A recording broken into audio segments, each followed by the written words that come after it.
Well, hello everybody. Thank you for tuning in. Now you may be just sort of pinching yourselves because on one half of the screen is a very good-looking man, and the other half is Ernest Is Dempsey. me. That's right.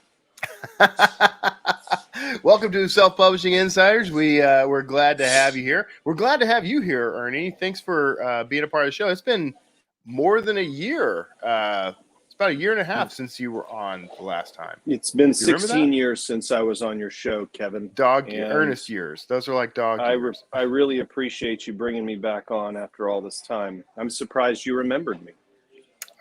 Someone sent me like a link, and I went back and looked and thought, yeah, I recognize that guy. I think so. We got to get him back on the show. Yeah. You and I do a lot of these little things now. It seems like we're constantly on one show or the other together. Yeah. What's going on? Why are we getting closer to Ernest Dempsey? Cameraman zooming in on my eye. I don't know why he's doing that. It's creepy. Jerry, stop doing that. This is a for everybody show. watching, there's been, just like last time we had Ernie on the show, we had a ton of crazy technical issues. Ernie, like a champ, jumped in, took over, made sure we still had a show. Listen, this is what you and I do. Remember this is all what the we do. like remember the snap. So much. Remember the conference, where you had to step up on stage and start telling jokes. Yeah. To like keep the mob from like lighting their torches and grabbing their pitchforks. Yeah. And you nailed it. That's what you do. You're a peacemaker. You're like you're like a Colt pistol back in the 1800s. You just make peace. That's that indie author spirit you and I have, is to step up, do the work, make sure people are taken care of. Is it too redneck that I actually like grabbed the coaster with my pinky finger and I'm holding it underneath this beverage? It's genteel of you, is what it is. Thanks. I mean, I was going to use it on this armrest here, but I know I'm going to knock this drink off if I try to do that. So. Is that a mojito? You got a mojito? No, but that's a brilliant guess. I mean, my name is Ernest. And there was a famous Ernest that seemed to like those, but no, this is favor. It does have mint though. Good eye. Jerry, get in there real close on that one. Good job, Jerry. You see the mint there. I need a Jerry of my own. The secret for this beverage is the ice, though. It's real. You got to have that crushed ice. All right. That's how they want it up in Louisville. This is not Drinks with Dempsey, Ernie. We're on a whole different show, man. My mistake. I should call my agent. One of the reasons I wanted to get you back on is because I happen to know that over the past year and a half, you've done a lot of different things trying to get out there and find a new audience for your work, promote yourself. You've done some experimental things. I just wanted to check in and see how that stuff was going for you. What are some of the things you've been doing over the past year? Well, right now I am I'm sitting here in what looks like a library, but this is actually a basement in an old church where I've been living for the last 6 months. All those things that I tried, Kevin, didn't work out very well. Right. And so I've been hiding down here in this basement. I don't think the asbestos is as bad as people think. I don't think it's as bad as they say. It's mostly a rumor. I feel kind of bad. I'm the worst dressed of the two of us at the moment.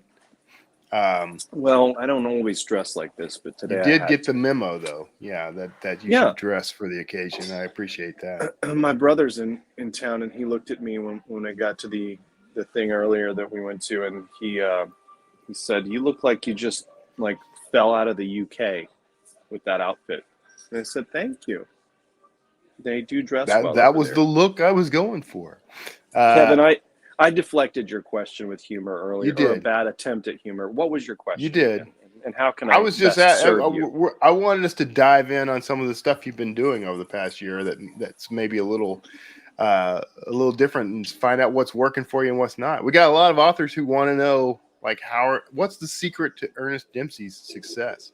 But before we get to that, hold on. Before we get to that, we teased, but we never actually answered, according to Alyssa.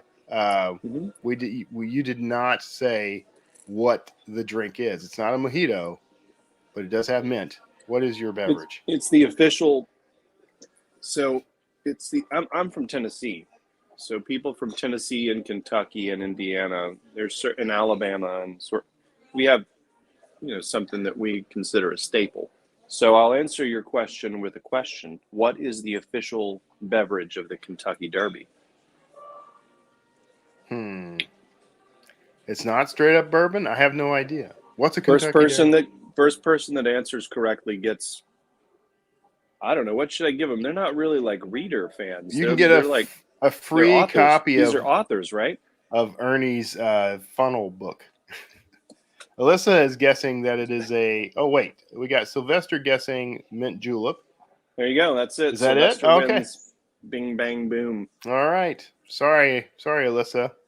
So Sylvester gets a prize. We'll have to figure that out. What does he Alyssa want? guessed Moscow Mule, but it's That's not in good, its but little it's not in copper a copper cup. Yeah, so That's right. good guess, but wrong. So all right, man. Let's All right. get into stuff that's I'm never Let's going to talk say business. that the booze is not relevant to the author. Oh, there's no booze in this. It's just mint. Just sugar. mint. Just mint and sugar. Okay. So speaking of mint and sugar, honey, I know one of the things you've been doing, you've been trying your hand at like short stories and novellas, I think, right? Yeah. The past year? Yeah. So we've been trying a lot of different things this year. And so I think this will be relevant for the viewers. I am down about 75% for my January revenue. So this is a good learning moment, right? Yeah. For everybody, right? Because I'm still doing okay. I'm not going out to apply for day jobs, but revenue's down significantly. And this summer, I didn't have the consistency for my schedule that I needed. And this, like what we do is a momentum sport, right? Right. Where once you get in a good groove, you need to keep going until, your jackass friend texts you and says, "Hey, are we good to do the interview in 5 minutes?" And then you're like, "I'm in the middle of a chapter." No, but it is a momentum sport. And so when we can't get good, consistent, time set aside, blocked out for our production, and the production suffers. That said, I still released 4 books this year, and that's not bad. But here's the problem. When you dig the foundation, you need to dig it real deep. And so the things that really drive my revenue are the Sean Wyatt books. And that's fine. I love writing the Sean Wyatt books. And number 21 comes out next month. But sooner or later, when this is my 11th year doing this. It's really the 10-year anniversary of the first Sean Wyatt book. But when you've been doing it this long, you will start to burn out if you keep trying to write the same stories over and over again. So this year, you and I have both done offshoot stories, spin-offs, that sort of thing, with minimal success in my case. Like the characters that I spin off into their own stories, some readers like them, but far and away nothing brings in the revenue like the Sean Wyatt series. So sooner or later, you have to build up another one of those series, right? Because you can't keep doing it forever. And so this summer, I focused hard on releasing the Relic Runner, and it did fine. It's doing great. It's doing better than any other new series I've launched. Way less sales than the Sean Wyatt series, though. And so the first lesson from that is, so we're teaching lessons here, right? Yeah. Okay, so the first lesson I learned from that is that set lower expectations when you're starting a new series, okay? Yeah. And this Relic Runner, it's more of a pure thriller style series. The character reads a little bit more like a Jack Reacher type, but the archaeological spin is still there. He's still looking for lost artifacts, but they've been stolen by people. And he works for this 12-year-old millionaire who's a video game millionaire. So there's this weird little eccentric backstory to it. But here's secret sauce number 1. Take what you're doing. For those of you who want to break into new genres or adjacent genres, take a theme that all of your fans like, that they all love, and apply it. So I could do a James Patterson or a Lee Child type series. Would it do as well? Maybe, maybe not. But by taking something from my series that has proven to do well with the archaeological thrillers and apply those artifacts or stolen or lost things to that new series, it's got a bigger chance for success because it's got a bigger opportunity to bring in my current readers into that world. Right. So I did that. The pre-orders were, I think my best pre-order for that series was like 1,600 or something. Yeah. Which to some may sound awesome and to some may sound disappointing. For me, it was a lot less than a pre-order for a Sean Wyatt release. Right. That said, it's awesome for a brand new character and a brand new series. So managing those expectations when you start to splinter off into new stories is very important. So you don't like get depressed and discouraged and all that. You set realistic expectations. I'm starting something new. Any sales are good, right? And I'm building a new thing. On top of that, I did sort of a rapid release, but not as rapid as I would have liked. It took place 3 books over the course of like, I don't know, 200 days maybe. I wanted to do one a month. And if you look at some authors that have done really well, Jan Chaney's one that does a great rapid release model in sci-fi, and he's absolutely crushing it right now. And he's, first of all, an awesome guy. Secondly, his stories are written to market. They're on point. But he also does rapid release and he creates quality. A lot of people that are just trying to whip stuff out fast, they don't produce really good stories. Chaney gets it. If you look at Kyla Stone's Edge series, right? The Collapse series, where she released like 6 books, I think, in like 6.5, 7 months last year. Well, book number 1 came out in January of 2020. It's still in the top 300, right? I don't have one that's currently in the top 300. Why did she do that? Well, A, she's a great writer, okay? Right. You need to write a good story. You need to understand what your market wants, the types of, I don't like the word tropes, but like those kind of themes, those tropes that go along with that market and little details that should be included. But also, she waited. She wrote those books, she stacked them up, and she released 6 of them, one every month. Like, I think she did a couple in 1 month, and released them fast. When you've got quality, you got a really good story, characters that people love, that rapid release model can work. When it doesn't work is when you, A, give up on it, or B, you're just putting out something that's half-assed. So, what I learned from that release was changing expectations, A, and then B, get more stories out. So my plan for Relic Runner series is to get 3 to 4 books of that series out this coming year. Yeah. And I'm going to put out at least 3 Sean Wyatt books this year. So that's you and I we're using very similar approaches on this.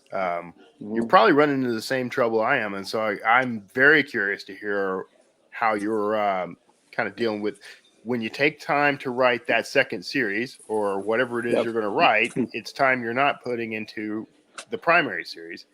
So there's the chance that you're going to have a fall off of income because you're not releasing a new book. So is there a strategy you're using to compensate for that? I'm gambling a lot, so I hit the casinos as much as possible to supplement my income. Craps tables, blackjack.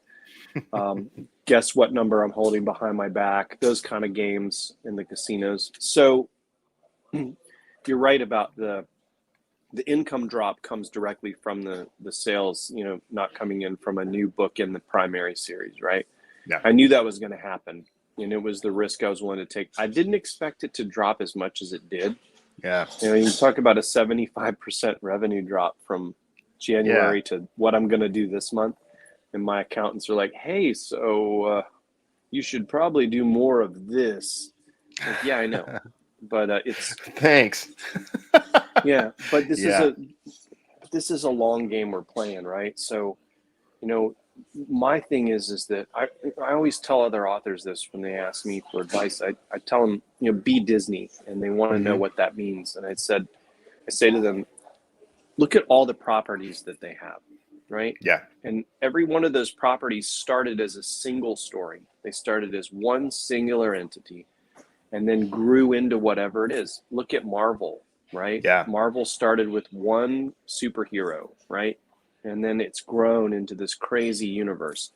So to build up those big towers, though, you know, I tell people don't build huts, build towers. But to start, your tower is going to look like a hut. And it's going to feel like you're living in a hut for a little while because it's not going to sell great. So for me, I think that this, if I did it over again, I would have written another Sean Wyatt book this summer and broken that up a little bit so that I didn't have the revenue drop and didn't have to cancel some of the Christmas presents I bought my kid. But yeah. no, I didn't do No, that. I know. I just told her. I just told her Santa wasn't bringing him this year. So no, but I think I would have done one more additional like Sean Wyatt book to sort of mediate that a little bit on the business side. Yeah. But it's fine. And this coming year, I'm launching a brand new series in urban fantasy, and that's very different than what I do. And yet, I have readers from the archaeological thriller world that read the pilot for this new Gideon Wolf series, and they're super excited about it. They can't wait to read it. And so I did that. Go ahead. No, well, I'm sorry. Am I getting off topic? No, you're not. You're not. And here's the thing. So many of us. I'm doing something similar. I'm kind of going back to some of my sci-fi roots. I'm writing something. I'm not copying you. I didn't even know you were doing this. But it's weird to me because me and you, fine. You could make an argument that we're getting some sort of intel from somewhere in the industry. But then I noticed like James Rollins is releasing a fantasy book. I think maybe even Steve Barry, but a handful of like the more traditionally published thriller writers have also started churning out some stuff. I think Lee Child, did, or maybe it wasn't Lee. Maybe he's doing something else. But I know James Rollins did. So where do you think that's coming from? Like why? I don't think we're shifting. I don't think we're going to give up the archaeological thrillers. But why do you think so many of us are suddenly interested in writing outside of the genre?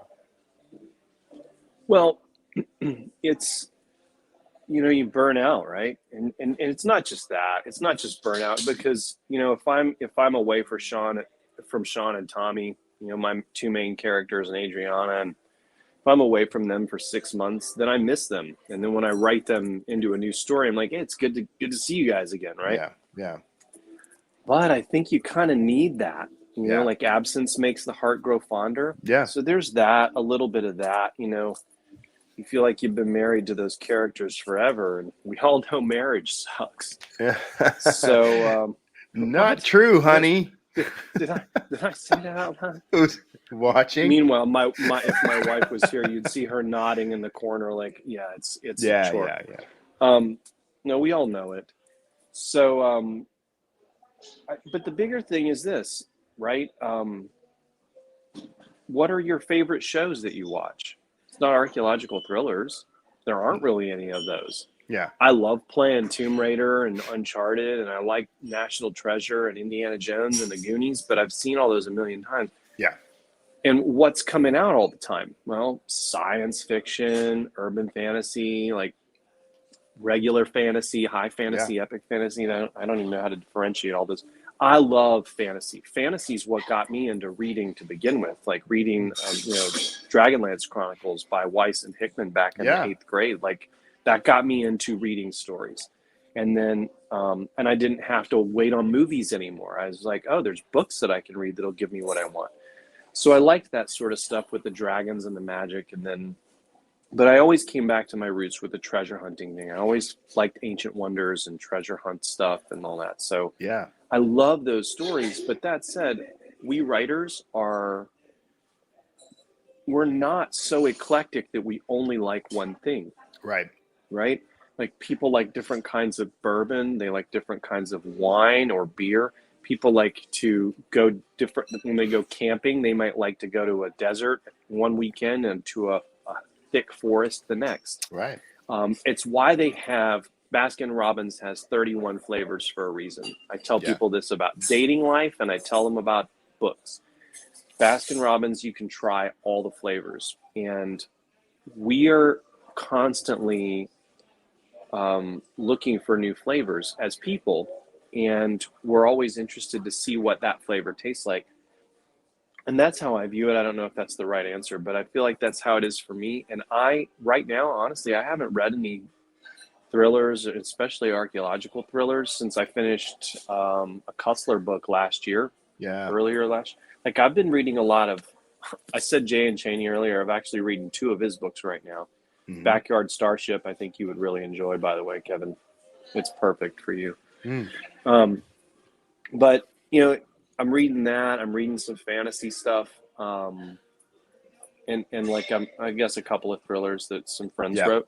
But I enjoy the smorgasbord of stories. And for me, as a guy who specializes in archaeological thrillers like you, I like to learn from these other series, and how do I apply how they're telling this story to my own story, and it makes my stories better no matter what I'm writing. I agree with that. So so we like to consume other kinds of content. You don't want to eat at the same restaurant every day.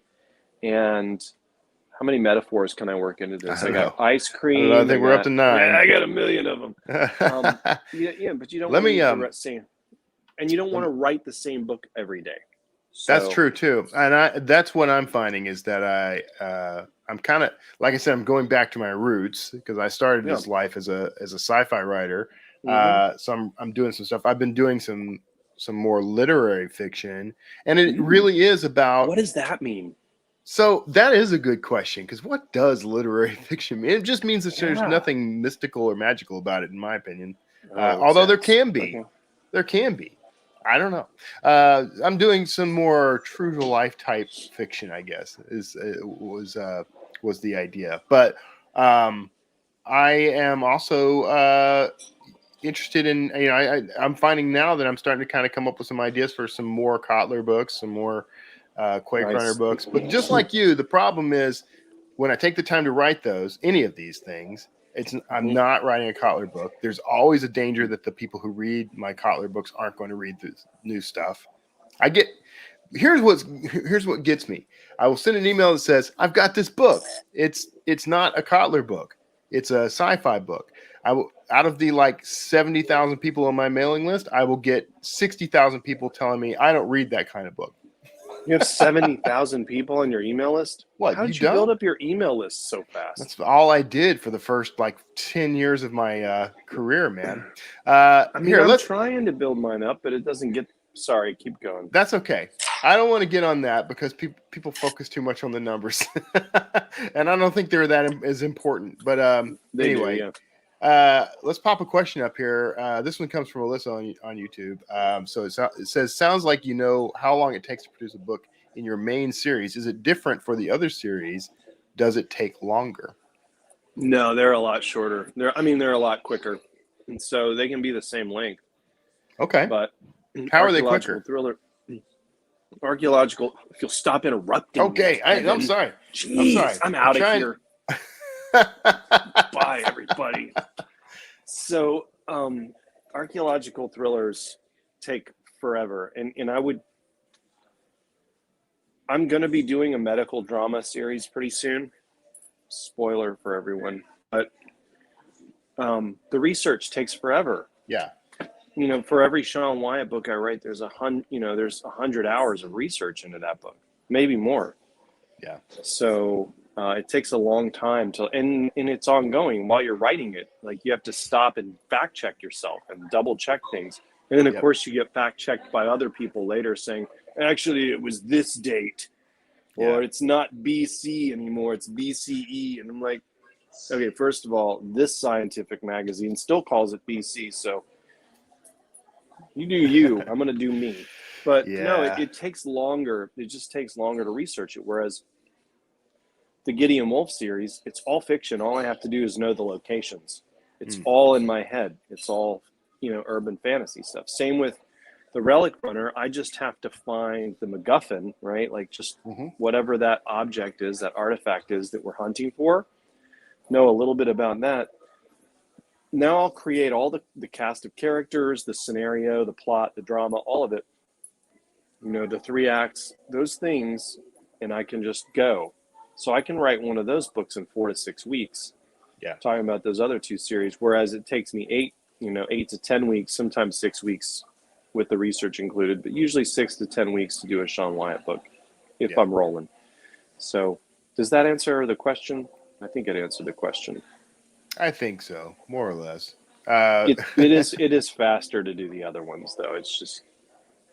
That's interesting. Yeah, you know, that's true for me as well. I mean, the Kotler books typically take longer because there is more history to get into. And because I do a very specific type of relic hunting in a way, you know, it has to have dire consequences to the world. So I have to not only do the research on this bit of history, but I have to plot out how this bit of history impacts the world if the bad guy wins. So there's a little bit of dancing there. No, that's the same. Yeah. Yeah. Do you figure that out ahead of time? I mean, you figure that out ahead of time, right? Like what the villain's motivation is. I know what the consequences are. I sometimes don't know what the bad guy's motivation is until later in the book. That gets revealed. You know, it to really me. helps to figure that out early on, Kevin. Not necessarily. It gets revealed to you. All right, so you more of a plotter? I knew you were going to ask plotter. I'm a pantser. I'm the same as Jim Rollins, buddy. You're a plantser.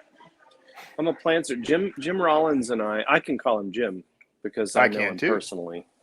You do not know him personally. You've never had him on your show. Son of Tomlinson. So yeah, he is Tomlinson. He does he does that sort of hybrid pseudo plotting thing. He sort of gets an idea. That's kind of what I do too, but I do it I don't do it on paper, I guess. Like I know the story. I just don't write it down until I discover it. So I plan out my scenes. I do a scene map, a very thin scene map, like in thirds. I'll have the first third of the book, like Act 1, I'll have figured out, but not totally. Like I'll just have skinny little notes in the chapters in Scrivener. Like I'll, this chapter, this happens. This chapter, this happens. Then I figure it out as I go. So I'm mostly pantsing, but I'll give you a good example though. Like this sci-fi story, I just finished it, and now I'm going back and doing the rewrites. And what happened about halfway through is I got an idea that changed the direction of the story. So now as I'm rewriting, I have to actually change some of the details so that it fits with the new idea. I was going in one direction when I started, but went in another direction by the time I was finished. I could never do that if I'd plotted out the book. So yeah.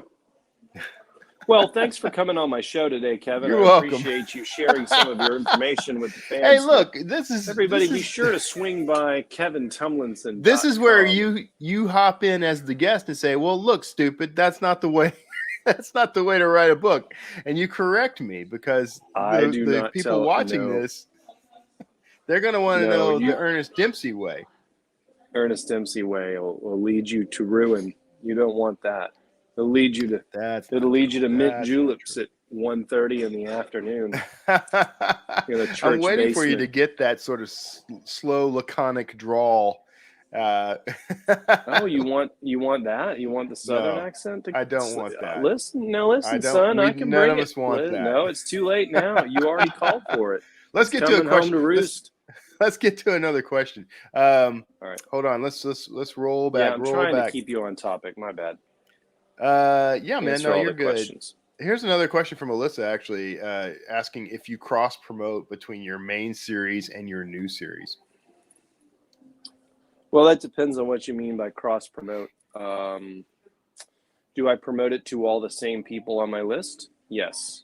Yeah. So here's how I do the new series. Alyssa, is that what it said her name was? It's gone off the screen now. Right Alyssa, there. Ooh, I like the way she spells that. Ooh, that's cool. That's very like This is Greek one of our looking. team, Okay. by the way. Alyssa's our. Oh, She's okay. the Well, I like her secret sauce immediately. behind the behind making everything work here. So I like people who are secret sauces also. So here's how I do it. Okay. I test stories on my readers before I give them to them. Well, I mean, I give them to them. That's how I test them.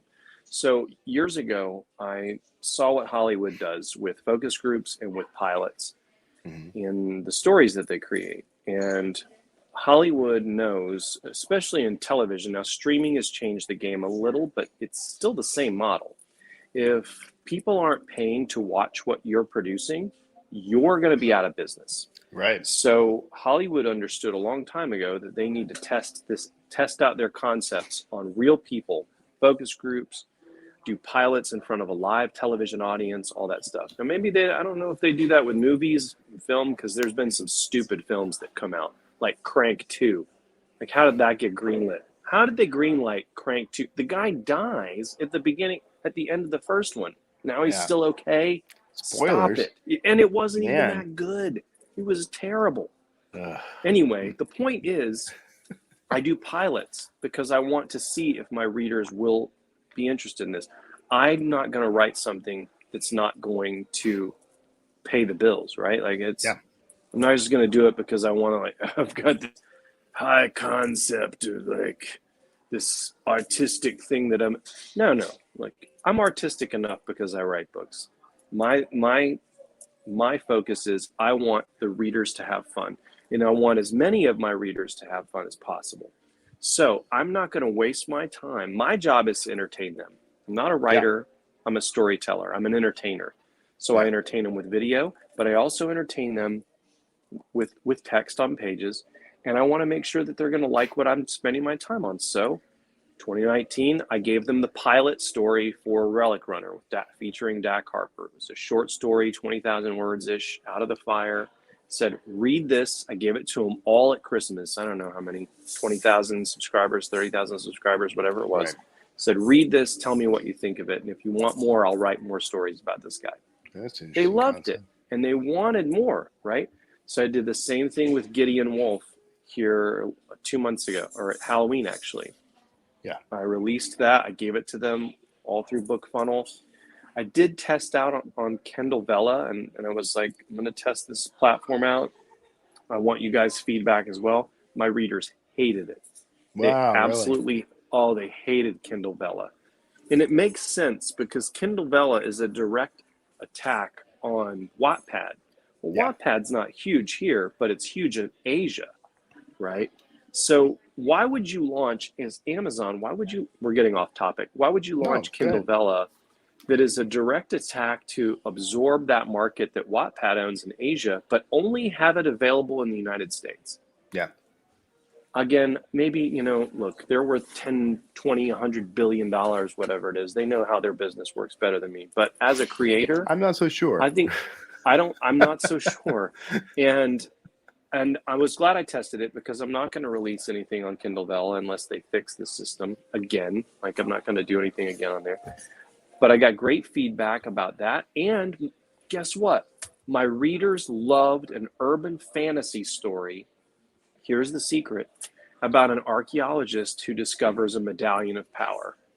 Oh, well, what's the common theme with that and the Sean Wyatt stuff? Oh, archaeology, right? What else am I going to do in the future at some point? Well, I don't know, because this universe is going to have 30 or 40 books in it. There's going to be a lot of characters. Yeah. But eventually I want to do sci-fi archaeology. I want to build out ancient mythologies and histories across the universe, right? Yep. And that's this. It still like brings in that historical, archaeological aspect. And so to writers out there that are already in the game and have stuff going, but want to maybe try something else, try to fold in those things that worked for you in the other series. It will make it so that when you release your new thing, the results won't be as bad as they could be, right? Yeah. Like if I had just done a pure thriller series with Dak Harper instead of like folding in a little archaeology and history, it wouldn't have done as well. It might have done half as well. So I think that's those are a couple things. And then doing pilots, it helps, and it'll save you time, because you'll waste a week writing a story maybe nobody wanted, but you'll also get great feedback, so it's not wasted time. How long are your pilots? So the Gideon Wolf pilot for Emergence was 27,000 words, and that took me 8 days to write it. Right? Okay. Not a big deal. Yeah. Same with Out of the Fire with Relic Runner.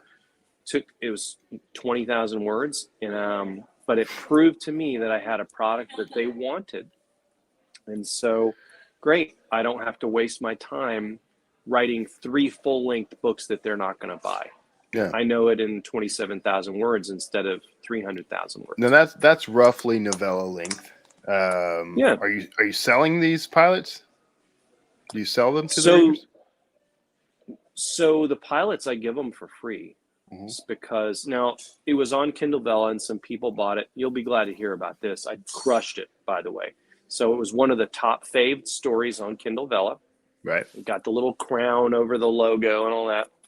And I think it had something like over 1,000 episodes read in a very short amount of time. And I made about $1.27 on it. Yeah. So I won't be going back to Kindle Vella ever again. And my readers hated the experience. They hated the token process. They hated all. But I did give it to all of my. I said to them, look, you can go see it on Kindle Vella if you want to support it. You can. But I said this is a test run to see if anybody wants this. Right. And they loved it. So when we went to the Career Author Summit, I cannot remember her name right off the top of my head, but there was a speaker there who talked about doing short stories and novellas via her blog and making the content like temporarily available. So like sends it to the list and says this part of the story will be available for the next 24 hours or 2 days or whatever. And then at the end of once the story was complete, all throughout that process, they had the opportunity to buy it early and read the whole thing.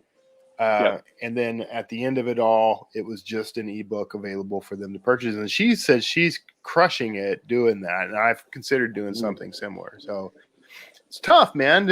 All this is experimental. It all takes time. It's all sideline. But that's right. That's how I did it. So I did it that way on the blog too. I put it all the chapters for that pilot I put on the blog. So, and then of course I take it down whenever it's, whenever it goes into, exclusive on Amazon, but not everybody does that, but that's how I do it. I do the KDP. I don't do exclusive anymore. It's just not, I know. It's not in my DNA, but, I understand why. I get it. I did. R.H. Braun actually commented on something when we were having this discussion earlier about sci-fi that I think is applicable here. Because this story he's referring to, Shauna's Forest, was part of an experiment I did years ago now. He's probably one of the few people who even remembers this. But I did this whole experiment where I wrote a short story a day for 30 days. And this was one of them. And he had a lot of notes and feedback on this that I swear one day, Ray, I'll get to. But that is the kind of thing I think back then I wasn't thinking in this direction, but now I think your plan of pilot, that's where I think you could get the most leverage, is especially since you would own that platform to begin with, and then you've got this property that you can expand by vote if you want. But I do like the idea of the sort of artificial scarcity, making it available for a week or something. I do that with every launch. I discount my new releases by 20% or sometimes 40% on a new release. And other writers are telling me you're leaving this much money on the table. It's true. I leave probably 5 figures on the table at every launch because I discount it for my readers. But like Dan Marino always said with those isotoner commercials, take care of the hands that take care of you. And my subscribers and my VIP readers are the hands that take care of me. I would still be working in a school and miserable if I didn't have my readers. So it's the least I can do for them. But as far as the I do like. Oh, sorry. Go ahead. You have a question there. Oh, I was just going to, this isn't necessarily for either one of us, Yeah. but we can both answer Andy this. Weir. But yeah, Andy Weir's The Martian did start off as a series of blog posts that he initially put on Kindle just so that he could sell it to people who were demanding to buy it from him. So this isn't something new. Nobody is just all of a sudden thinking of this. It has existed for a while, but there are actually some new resources out there that can make this probably a little easier to make successful. No, I feel like we invented it, Kevin. We invented, just like we invented archaeological thrillers. We did invent that. I'm sorry if you believe that somebody else thought of it, but it was conceived there in right there in Beach, Florida. Well, I think like 2017 or something. It was at least 17 years ago, Kevin. Right, exactly. Before Nink existed. We are getting close to having to wrap up. If anybody has any more questions, this is the time to ask. Here's Kathleen Cat Ryan says, "Hi, Ernie. You too, Kevin." I like how I'm just the add-on. I'm just the. Oh yeah, you too. That guy's there too. Kat knows she's one of my super readers, and she knows the reason that I do these things. Here's another thing about the pilot, because authors are very often think they're worried about. We should be worried about revenue. We should be worried about making sure that we have our bills paid. It's your job. You have to worry about that. Right. But when you focus so much on those things, you lose sight of the fun. Yep. The fun of you're creating something from nothing, like complete fiction to entertain people. And that should be fun. The other thing is that you want them to have as much ownership as possible. And I know Kat probably feels this way, but I take Kat's perspectives and feedback very seriously on things. Yeah. And I want to know if she doesn't like something, I want to know why she doesn't like it. And by giving them pilots, free stories that they're reading, you're giving them great value. You're giving them amazing entertainment value for no cost at all other than their time. But on top of that, you're also saying, look, if you want me to keep doing this, tell me. And I want to know, what you think of it. Do you want more of this? And it's not an extractionary mindset. You're not thinking like, how can I grift these suckers for more money, right? Because there's this, some authors have that feel to them, right? I'm not trying to do that at all. I want to A, give exceptional value. B, I want them to have fun. I want to provide an escape for those readers, and C, I want them to feel like they're a part of it, that they're part of the adventure, that they're part of my adventure in life. And so doing those pilots really... I think the pilot thing is a brilliant idea, and I think that I probably need to leverage that a lot more than I have in the past. I did invent that, Kevin. You invented the pilot. There's not a single author. I have never once heard of another author that does this. Well, Orson Scott Card wrote Ender's Game as a short story before it was a novel. That was in 1974. So he didn't pilot it to his readership. Here's some good news for you. He was being lazy. Your friend Kat here says, guys, if you charge double for your novels, I'd still buy them. So that's very encouraging. That's sweet. Say that if you really continues, I may have to do that. They say that if you really love something, you would do it for free, or not that you should do it for free, but you would be willing to do it for free. I think you and I have both proven. Yeah, we did do it for free for a long time. I think most of my career I did it for free before I finally started making something out of it. Well, look, man, can I ask you a question real quick before you go? Ask away. Are you wearing the shirt from Uncharted? I mean, is that not yet Drake's shirt? I've never played Uncharted, but I can't wait for the film to come. I've never played it. You're the video game guy. I don't have time. Yeah. I don't have time for video games. I don't really either, but sorry I interrupted you. You were cutting the show. I am, unfortunately. But is it a 55-minute show or is it a full hour? No, it's just 45 minutes, man. What a ripoff. I got all dressed up. Like the internet doesn't get enough of you. Like you're on, you show up like 3 times a week on everybody's feed. I'm gonna do it again right now. Yeah, Yeah, we need to do another. We'll do you and I need to do just another drinks with Dempsey, or get you on my show Okay. again, or something like that. We'll do it again. I'm But fine with for this. now, we're going to say it is time for us to wrap up here on Self-Publishing Insiders. Thank you, author Ernest Dempsey, for dropping by, for getting dressed up for this. I appreciate that. You don't You're don't see welcome. that anymore. Nobody But does that anymore. everybody out there, thank you for tuning in. We really appreciate. Look at this guy. Look at this looking all dapper. GQ guy. Make sure hello. that you start your self-publishing journey at draftdigital.com. And make sure that you are subscribing to us on YouTube and Facebook, and frankly, TikTok. We've also got TikTok. If you go to any of those /draftdigital, you'll find us. But if you go to ddd.tips/TikTok, you'll actually be able to subscribe to a feed that'll tell you all about the live stuff that's coming up. So make sure you do that. And of course, bookmark dddlive.com. This is not distracting me at all, Ernie. That way you get to get the lowdown on shows past and see what's coming up next.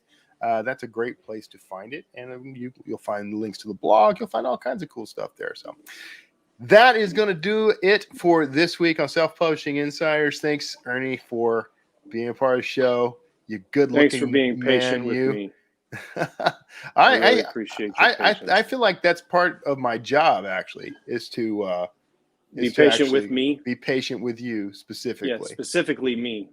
Yes, yeah. Exactly. Specifically you. I feel bad for you. Thanks, guys, for tuning in. Thanks, Ernie, again, for being on the show. And we'll see you all in the next Self-Publishing Insiders with Draft to Digital. Take care. Love you, buddy.